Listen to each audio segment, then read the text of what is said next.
Nah, Udah di recording. record pula. Siapa nge-record ini? Yuk mulailah lagi. Semangat teman. Belum pada on kamera. Udah dimulai nih. Udah semangat lagi. Ayo. Moderator ganteng kita. Silakan dimulai moderator. Semangat moderator. Nabil padamu. Banget. Wih lah. Habis beliau. Masya Allah.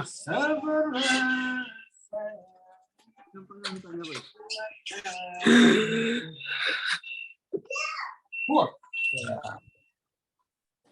Itu yang nampak boy. Apa-apa. Buta bulan yang nampak boy. Apa bagus. Berarti banyak. Iya. Ah, ngapain kau muncul? Salah kau. Sabar ya Henny. Apa ini ya? Kita tuh nama di chat ya. Mulai nih. Jadi goda sana orang tuh.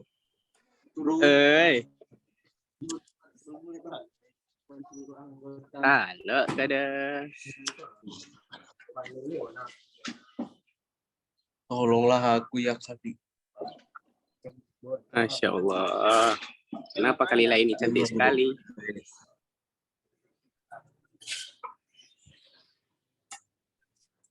Ayo lah Rido, mulai lagi. Nah, kita mulai ya. Ya. Bang. Sana dong. Suruh dulu matiin di Udah muka kau ketawa. Kau. Ya Allah. Assalamualaikum warahmatullahi wabarakatuh. Waalaikumsalam.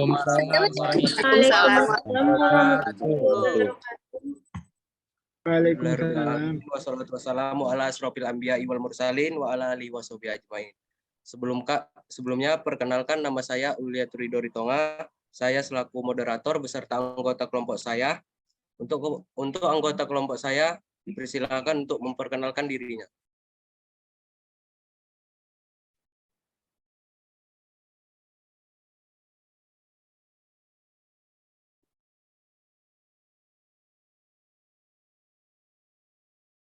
Untuk anggota kelompok, Baiklah, perkenalkan Oke, nama saya saya bacakan Renti saja. Afrini Alda. Saya dari untuk Prodi anggota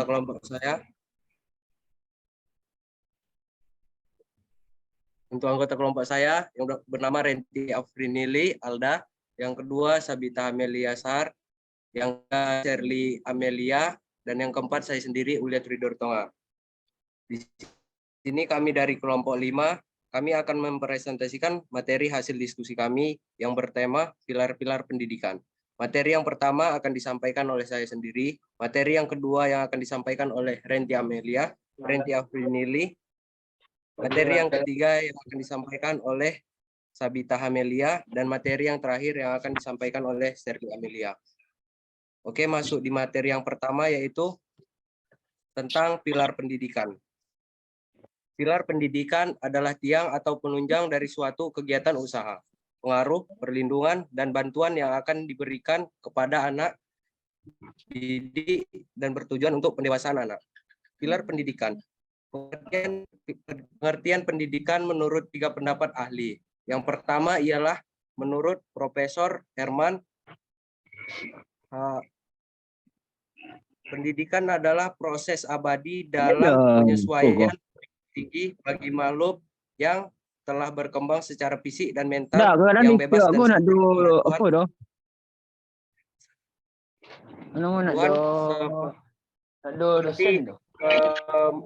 manifestasikan dalam alam sekitar, intelektual, emosional, dan kemauan manusia.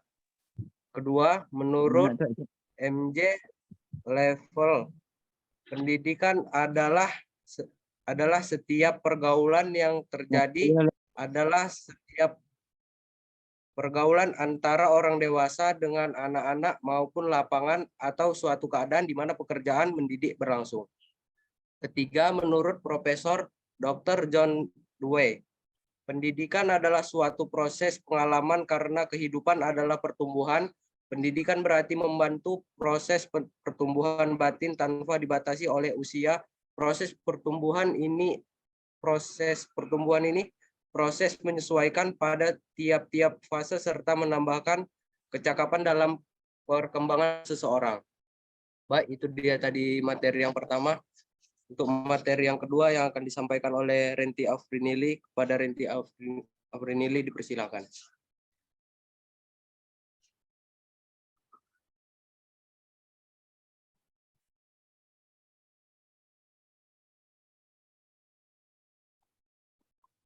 Kak Renti belum on mic-nya, Kak. Oke, maaf. Baiklah, saya akan menjelaskan tentang macam-macam pilar pendidikan. Yang pertama yaitu learning to know atau belajar untuk mengetahui. Belajar itu harus dapat memahami apa yang dipelajari, bukan hanya dihafalkan, tetapi harus ada pengertian yang dalam. Hal ini dapat diartikan bahwa siswa harus memiliki pemahaman yang bermakna terhadap proses pendidikan mereka. Learning to know mengandung makna bahwa belajar tidak hanya berorientasi pada produk atau hasil belajar, akan tetapi juga harus berorientasi pada proses belajar. Dalam proses belajar, peserta didik bukan hanya menyadari apa yang harus dipelajari, tetapi juga diharapkan menyadari bagaimana cara mempelajari apa yang harus dipelajari.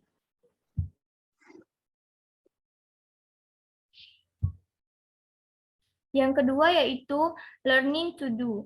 Learning to do atau belajar untuk berbuat atau melakukan. Setelah kita memahami dan mengerti dengan benar apa yang kita pelajari, lalu kita melakukannya. Siswa dilatih melakukan sesuatu dalam nyata yang menekankan pada penguasaan keterampilan.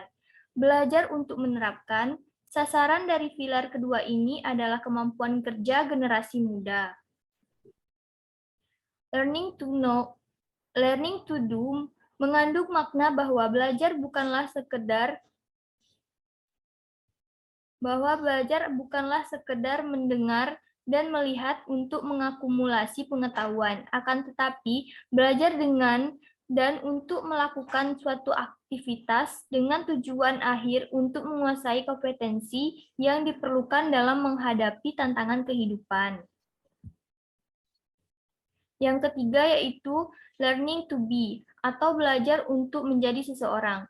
Learning to be adalah belajar untuk berkembang secara utuh. Konsep ini memaknai belajar sebagai proses untuk membentuk manusia yang memiliki jati dirinya sendiri. Siswa diharapkan untuk dapat mandiri dan bertanggung jawab. Selain itu, pendidikan juga diharapkan mampu mencetak generasi muda yang berkeprimanusiaan. Learning to be mengandung arti bahwa belajar adalah proses untuk membentuk manusia yang memiliki jati dirinya sendiri. Dalam pengertian ini terkandung makna bahwa kesadaran diri sebagai makhluk Tuhan yang Maha Esa, yakni makhluk hidup yang memiliki tanggung jawab sebagai khalifah serta menyadari akan segala kekurangan.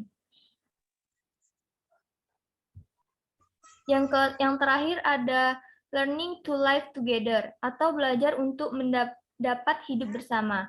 Learning to live together adalah belajar untuk bekerja sama melalui proses bekerja sama. Hal ini sangat diperlukan sesuai dengan tuntutan kebutuhan dalam masyarakat global di mana manusia baik secara individual mampu secara berkelompok tidak mungkin dapat hidup sendiri atau mengasingkan diri dari masyarakat sekitarnya.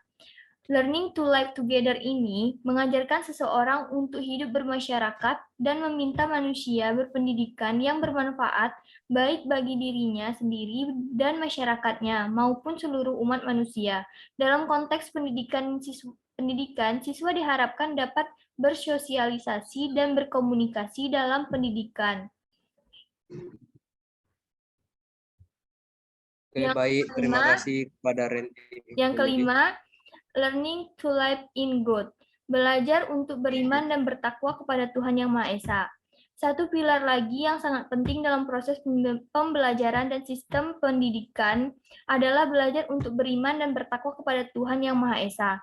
Sebagai bentuk rasa syukur dan aplikasi dari nilai keagamaan dari setiap peserta didik yang bertujuan untuk membentuk kepribadian dan karakter serta akhlak mulia. Dalam artian ini bahwa pengetahuan yang dicari seseorang harus dapat memberi manfaat untuk isi alam itu sendiri dan bagaimana mengelolanya untuk kebaikan bersama secara berkelanjutan yang religius dapat dipertanggungjawabkan kepada Yang Maha Kuasa. Baiklah, hanya itu materi yang dapat saya sampaikan. Saya serahkan kepada moderator. Baik, terima kasih kepada Renti Afrinili. Selanjutnya materi yang ketiga yang akan disampaikan oleh Sabita Amelia. Kepada Sabita Amelia dipersilakan.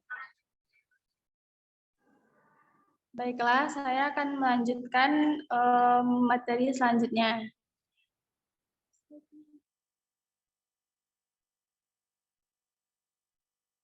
Slide-nya, Ren.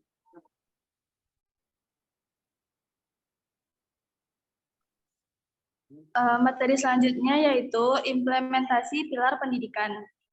Yang pertama, implementasi learning to know. Guru memiliki peranan yang sangat penting dalam menentukan kuantitas, dan kualitas pengajaran yang dilaksanakannya. Oleh sebab itu, guru harus memikirkan belajar bagi siswanya dan memperbaiki kualitas mengajarnya. Selanjutnya, implementasi learning to do.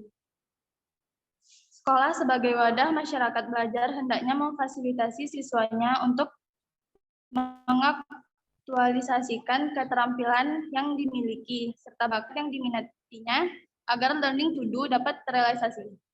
Keterampilan merupakan sarana untuk menopang kehidupan seseorang, bahkan banyak orang yang meyakini bahwa memiliki keterampilan jauh lebih penting daripada menguasai pengetahuan semata.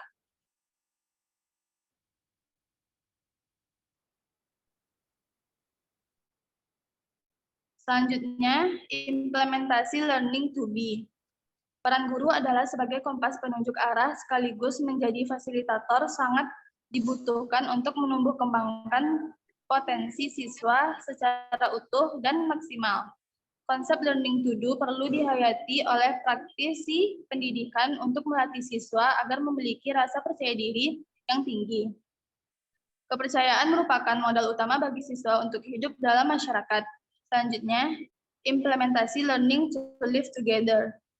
Dalam kaitan ini adalah tugas pendidikan untuk memberikan pengetahuan dan kesadaran bahwa hakikat manusia adalah beragam. Tetapi dalam keberagaman tersebut terdapat persamaan. Itulah sebabnya learning to live together menjadi pilar belajar yang penting untuk menanamkan jiwa perdamaian.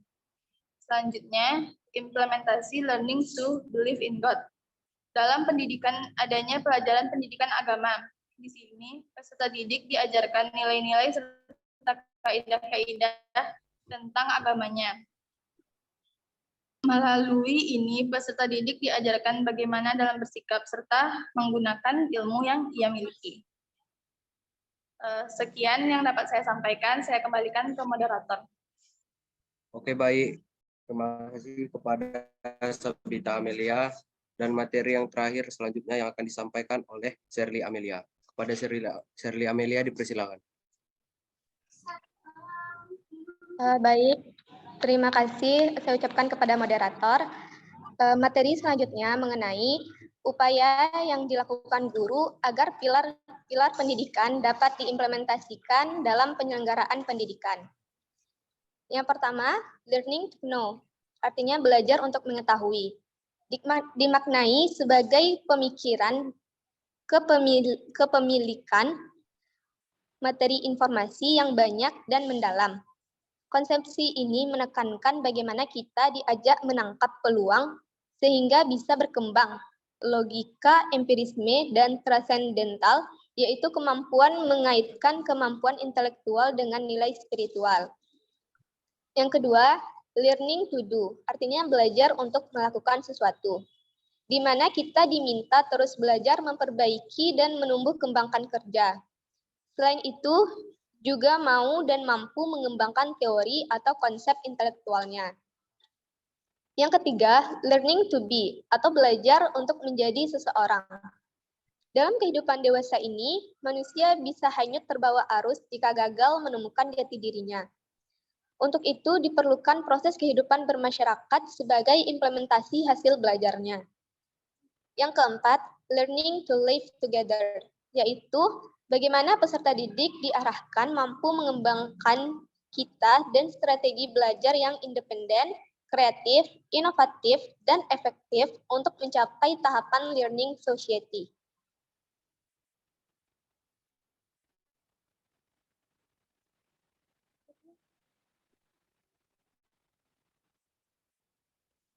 Udah selanjutnya.